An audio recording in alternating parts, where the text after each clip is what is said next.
Alright everyone, today I wanted to focus on a very important part of Lost Ark. This is going to be one of those things that you just want to add to your routine, your list of things that you want to constantly be checking in on, and in this case specifically, you want to add it to your weekly routine. And what I wanted to do is showcase 3 very important weekly vendors in Lost Ark. I wanted to kind of do a showcase on these 3 vendors, talk about them as well as what kind of stuff you want to possibly buy from them. And this is actually why we're out here in the ocean on my boat right now, is I wanted to start off with this one first, and that is the pirate coin vendor. Also, it's the traveling merchant ship right here. You can see the T and Libra Guild vessel. Now, this particular vendor, you can actually find at any of the docks for the major continents. So I'm at the one here in Vern, but you can also find it in Lutera, Anika, Arthentine, just any of the docks for the major continents. You'll find the same vendor right here. And if you actually take a look at it, there's a couple of important things about it.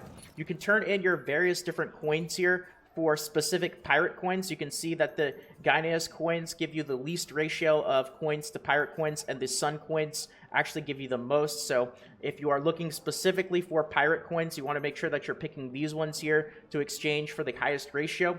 You can also get various upgrade materials here, but what I really wanted to focus in on is this last tab right here, because this is the one that is going to have your weekly reset limits. And here you can get all sorts of enhancement honing materials. You can get destruction and guardian stones.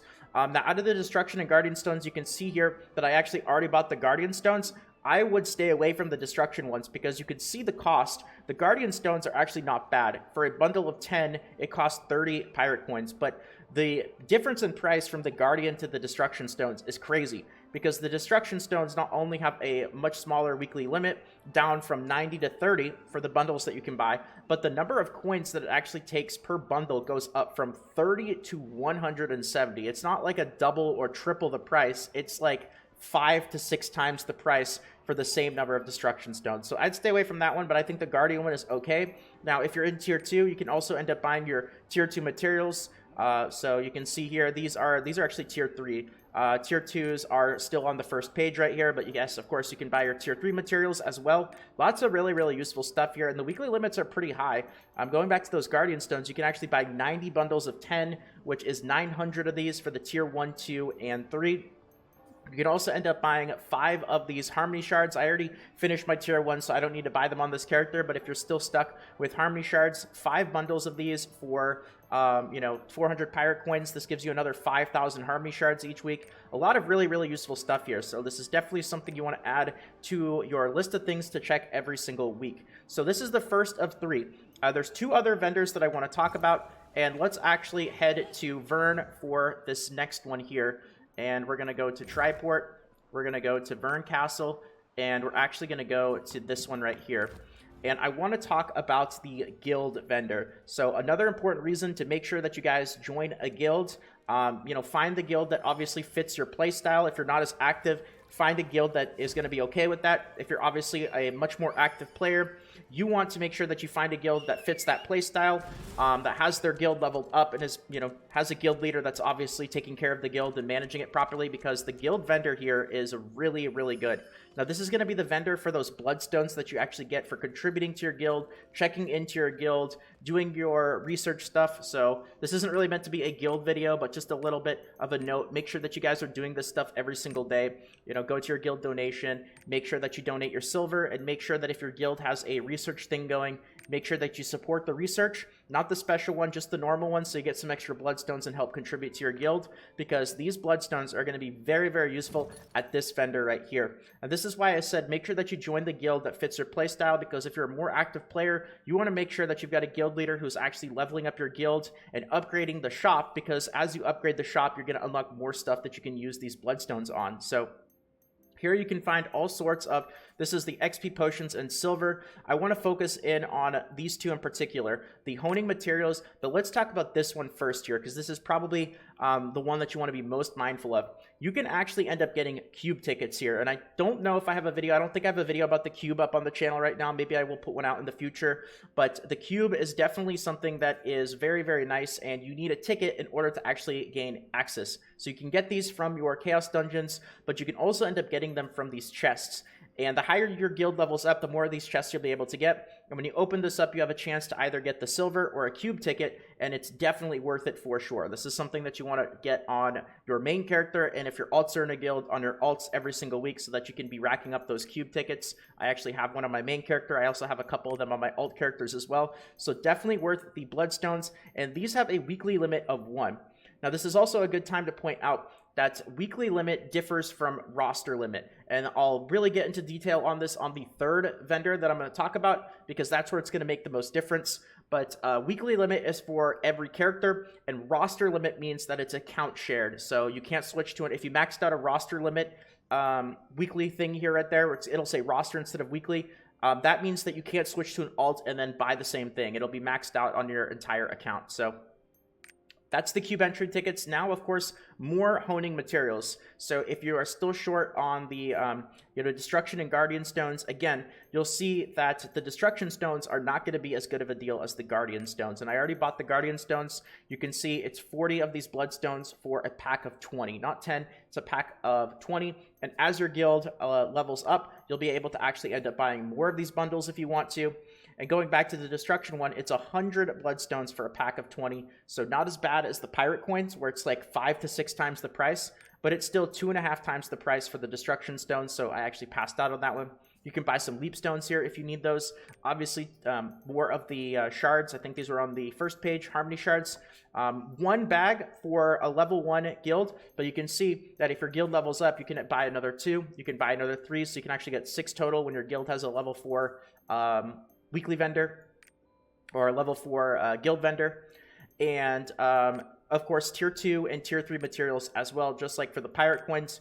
Really, really useful stuff. But if you're limited on bloodstones, I would definitely prioritize these cube chests above the honing materials, because the honing materials you can get, there's so many different ways to get them. You can even buy them off the market. You can get them from that first vendor that I talked about, the pirate coin vendor. They're not as limited. These things, cube tickets are not going to come from everywhere. They're limited. You can only get them from certain places, and this is definitely going to be a priority. This is what you want to use your bloodstones on first. But you can only get one of these a week unless you have your guild already leveled up. So if you have any extra bloodstones and you still need honing materials, this is another place to do it. So that is the second vendor that I wanted to showcase. And now I'm actually, instead of walking out, let's just go ahead and use the triport again. And I'm going to go to the third one that I want to focus on. And this is where I'm going to talk about the difference between that weekly limit and roster limit. This is a vendor that you might already be a bit familiar with, but I wanted to showcase some really important stuff about it. And this is the Chaos Dungeon Infinite vendor, or the Infinite Chaos Dungeon vendor. Infinite Chaos Dungeons are basically what a lot of people will call running Chaos Dungeons after your daily limit of 2. So once you've actually depleted your Aura of Resonance, which I haven't yet on my main character today, but once this goes down to 0, you're not going to be getting the regular rewards from Chaos Dungeons. You're going to be getting the Perception Shards, and you're going to be getting the Contempt Crystals, basically the materials after 0 Aura of Resonance. And those materials are going to be used for this vendor right here. This is where you're going to spend those Perception Shards. This is for tier 1. The names of the shards are different for tier 2. But this is where you spend those. And then the purple crystals, you actually end up using them on, I think, this page right here. You can get some accessories with those. I don't want to focus too much on these because these do not have a weekly limit. So you can just use these whenever you want to. No rush at all. It's the stuff on the first page here that I really wanted to focus on, because again, you have another place where you can end up getting Guardian and Destruction Stones. Again, you can see that how cheap the Guardian Stones are compared to the Destruction. So 3 times the price for the Destruction Stones, and a weekly limit that goes from 75, so 750 total Guardian Stones, down to 25 or 250 Destruction Stones.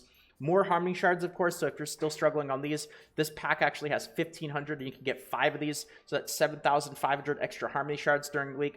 More Leap Stones, 20 of these, which is really, really nice, especially as we move into Tier 2. You can actually end up getting 30 of the Tier 2 Leap Stones here, so just really useful stuff for your overall account progress. And as you can see here as well, this is the difference between the weekly limit and the roster limit. You can see that this Perception Engraving Recipe Pouch, which is for the Tier 2, it's the blue one. The Guardian Engraving Recipe Pouch, and obviously for the Tier 3, oh, it actually is Yeah, this is a little too much even for this. This is complicated tier 3 stuff where it gets even crazier. Weekly roster limits of 99. But the Guardian Engraving recipe pouch for the tier 2, you can see that it has a roster limit and not a weekly limit. This is account wide, so you can't end up doing this and getting all these on your alts.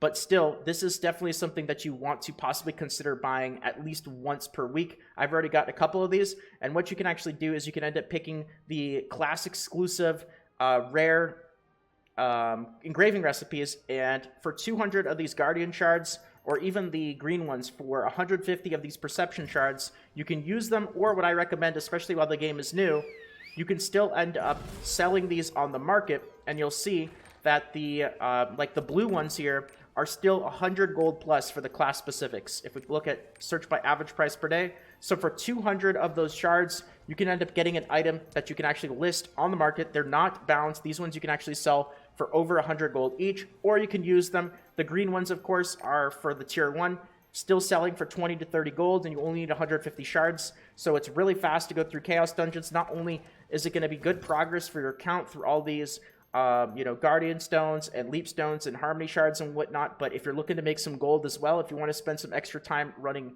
infinite Chaos Dungeons, you can trade these shards for these bags and sell them on the market for gold as well. So definitely a vendor you want to keep on your weekly list of things to check. So anyway, as you can see, I really only had time to talk about 3 of them in this video. There's plenty more. There's lots of important vendors in this game that you want to be very, very mindful of, but at 11 minutes already, I'm going to leave it at 3 for this video. So if you guys enjoyed and this video helped out, consider leaving a quick like, consider subscribing to the channel for more videos like this, especially if they've helped out and you enjoy them. And also feel free to check out the Twitch stream where I'll be streaming Lost Ark as well as other games, twitch.tv/salt. And that's going to be about it for today. So take care, everyone. Have fun playing the game. Enjoy, and I'll see you next time.